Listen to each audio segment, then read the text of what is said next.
All right, let's get into it. If you've ever walked around Edinburgh, I bet you've seen a little crowd around a small statue of a dog. Well, this is the story of that dog, a Skye Terrier whose loyalty became the absolute stuff of legend and a really cherished part of Scottish history. So the first thing you notice about his statue is its nose. It's been polished to this brilliant gold from thousands, maybe millions of hands rubbing it. For years, tourists have been lining up just to rub it for good luck. It's a sweet little tradition, but honestly, it's just the shiny surface of a much deeper and way more touching story. So that's the big question, right? Why this dog? Why is he immortalized in bronze? How did his story manage to capture the heart of an entire city and then, the whole world? We're going to peel back all the layers of myth and history to get to the real tale of unwavering devotion that started it all. Our story kicks off right in the heart of Edinburgh's Old Town. We're talking cobbled streets, old, atmospheric graveyards, the whole scene. And this isn't just a cute animal story. It's a story that's literally woven into the fabric of the city itself. So, who was Greyfriars Bobby? Well, in a nutshell, he was a small terrier from the mid-1800s. And the reason he's so famous is for an act of loyalty so incredible it's been talked about for over 150 years. He guarded his master's grave, day in and day out, for 14 long years. Okay, so let's get into the legend itself.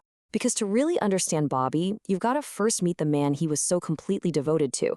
A guy whose life was caught up in the tough, gritty reality of 19th century Edinburgh.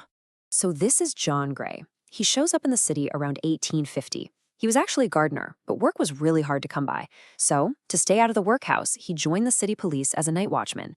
It was a lonely gig, and watchmen were often told to get a dog. So John got himself a little terrier to be his partner, his buddy through all those long, cold nights. And he named him Bobby. Together, John and Bobby became this familiar sight around town. You could see them every single night, no matter the weather, patrolling the cobblestone streets of the old town. By all accounts, they were totally inseparable, a man and his dog against the dark. So this is where the timeline gets really incredible. It all starts in 1858. The city's damp, chilly weather really did a number on John Grey, and he died of tuberculosis. He was buried right there, in Greyfriars Kirkyard. And this is where the legend truly begins. Bobby just refused to leave his master's grave, starting a vigil that would last for the rest of his life, all the way until his own death in 1872. Just let that number sink in for a second. 14 years. Through bitter Scottish winters and those short, fleeting summers, this little dog just kept watch.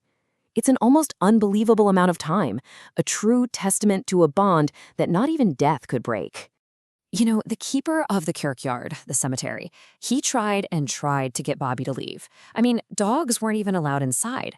But every single time he was shooed out, Bobby would just find his way back to John's grave. Eventually, the keeper just gave up, took pity on the little guy, and even built him a small shelter right there next to the gravesite. It didn't take long for word to get around Edinburgh about this incredibly loyal dog.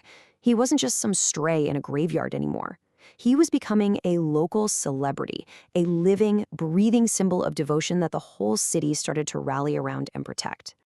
But then, in 1867, things took a dangerous turn for Bobby. The city council passed a new law that said any unlicensed dog would be, destroyed. And since Bobby was technically ownerless, he was suddenly a target. The city's most famous dog was actually at risk of being put down. And this is when the Lord Provost of Edinburgh himself, a man named Sir William Chambers, stepped in. He was also a director of the Scottish SPCA, so there was no way he was going to let that happen.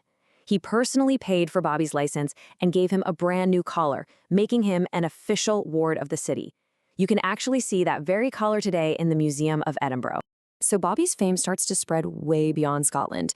It even reached a wealthy English philanthropist, Baroness Angela Burdett Coutts. She was one of the richest women in England, and she was so moved by the story that she decided Bobby's loyalty needed a permanent memorial for everyone to see. And here's how it happened. The Baroness went to the city council and got their permission. Then she hired a famous sculptor, William Brodie, to create a life-size statue. And in 1873, just 1 year after Bobby died, the fountain and statue were unveiled right across the street from the kirkyard, making sure his story would never, ever be forgotten. But Bobby's story didn't stop at the statue. Oh, no. It took on a life of its own. It became a super popular novel in 1912. That book then inspired a classic Walt Disney movie in 1961. His story's been remade and retold in books and other films, solidifying his place as a true global icon of faithfulness. Of course, like any great legend, the story of Greyfriars Bobby has had its share of questions over the years. Historians have dug into the records and, well, some of the details of this amazing tale have become the subject of a little friendly debate. So, what parts are we not so sure about? Okay, first up, who was the real John Grey? The legend we all know paints him as a police night watchman. But there's another story, one that was pushed by the owner of a local coffee shop that Bobby used to visit. He claimed John Grey was actually a farmer. It's a small detail maybe, but it does change the context of it, even if it doesn't change the dog's loyalty. And then there's the question of Bobby himself. What kind of dog was he? He's almost always shown as a Skye Terrier, and we can probably thank the Disney movie for that. But some researchers now argue he was much more likely a Dandy Dinmont Terrier. Their reasoning? That breed was way more common around Edinburgh back then. And here it is, the most controversial theory of all. Some historians have wondered if the vigil was just too long for one small dog to survive the conditions of the 19th century. They've suggested a wild possibility, that the original Bobby might have died and was then quietly replaced by a look-alike to keep the popular, and let's be honest, tourist-friendly story going. But you know what? Whether it was one dog or two, a Skye Terrier or a Dandy Dinmont, it doesn't really matter. The core of the story, its powerful message, has always been about one thing: loyalty. And that message still resonates like crazy today. If you go visit Bobby's grave marker, which is just inside the gates of Greyfriars Kirkyard, you'll almost always see it covered with tributes.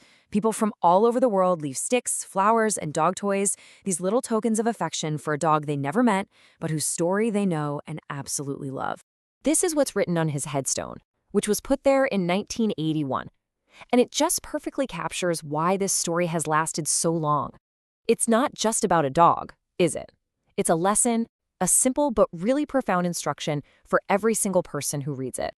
So, in the end, does it really matter if every single detail is 100% historically accurate? Maybe not.